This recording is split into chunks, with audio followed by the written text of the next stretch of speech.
Sexual awareness. Sexual awareness.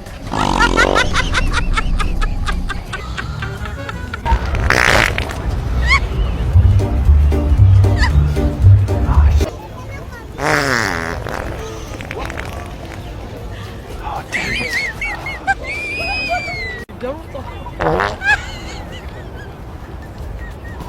Whoops. Sounds like, oh my. Ooh.